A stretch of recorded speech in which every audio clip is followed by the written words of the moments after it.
channel sano lia insan kimpe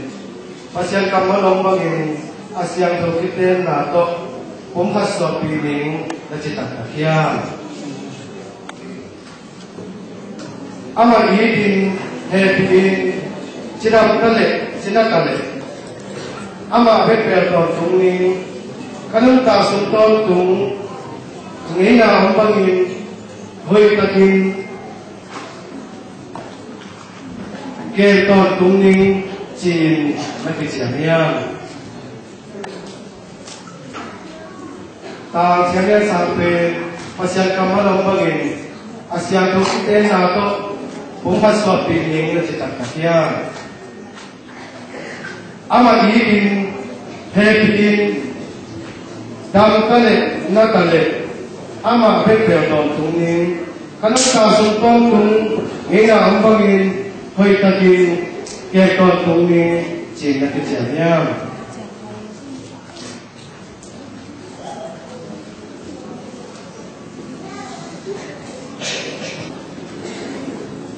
woi le molu le mopai na ama pungkata sone dingu keciam na om banguna to ke panina kam ciam na na hi tang channel sa na di sai keima tang channel sangin dia cesa kimpe dunia ki pani si nai mungkin mate kai mama kasi hi nei to tungi zon na le ham na nan na le dam na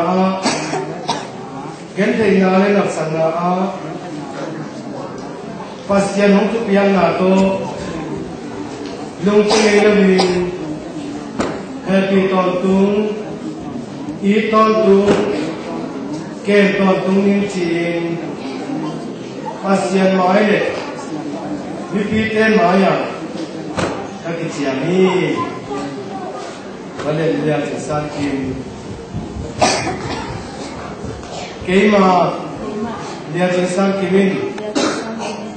dunia ki tan chane sampai dunia ki pani si na ho ken mate kai mama kapasari nei ton tungi hauna zona le hauna nan na le dam na gen le na le nap sang na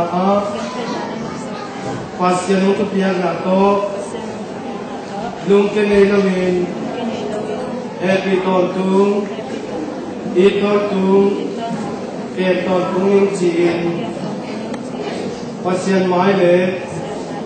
thum mi te maya kakichiami kasisan kimpe itak piwa itak pile pasien mai pi te maya kanto da siani kakichiama bangina te chei na pakat pedunia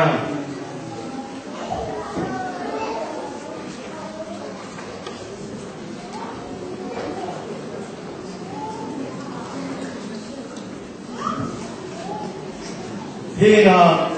khamsian to ki bo khuzung bo hi khuzung bo khamsian to ki bo khuzung bo bangina ta khian sanina ya jin sa ki ba asya ko ina among ne le ina abe ti lo ina amanu ta na ade ki pe le ai na ke pe to ai na la na ya zung bo sang ni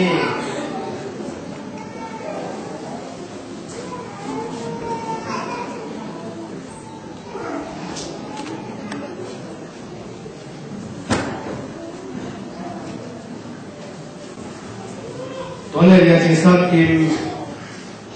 tang channel sampai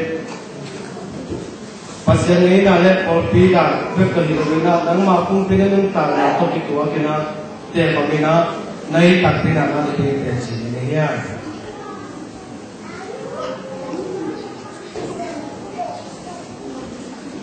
Hina pasien itu kibo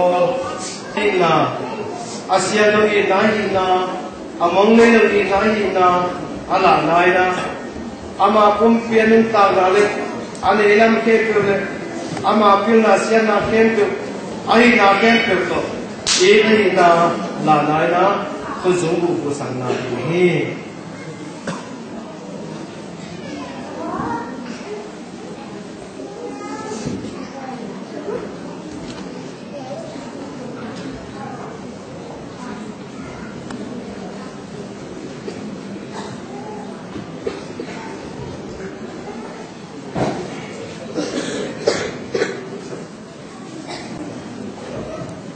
Pasien ne gom sa mi te ko man khen ke ta he tang thiam lian sang le lia ching san kim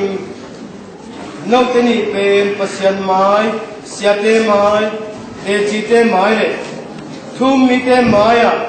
thu ki ma hum kha so na thu chiam na ne ma ba mun ke ma le ben to khan mungin pasien le ko bi mi te tu pa na kanga Tuni na ambangin pamin tapamin le khasyang thomin to pum khaswa kiten na tong pya hi pasien le gom sami te puamain kan kita he dibile bile na misina ilung sintato dunia pum khaswa Tangsian dia sangle dia cisan kimte khanto kitulina inane zakarna nu pare in konsona achinta nu pare in kuan asot in dingun ilusin tapito thunge sak thupa piaina hi parana kena kenne ni nang ma thupa to tuni ina tangsian dia sang pile Dia cisan kim sama sakim te ni hino logina hatai nau nule pa ule na kim pina de sanna de pilabi bolki de pina kim pina le asi ha na anno pa ta kala ka ule na le bolki te kala ka na ho lam la na ama kai siana so de ding le tak sabe ka hilabina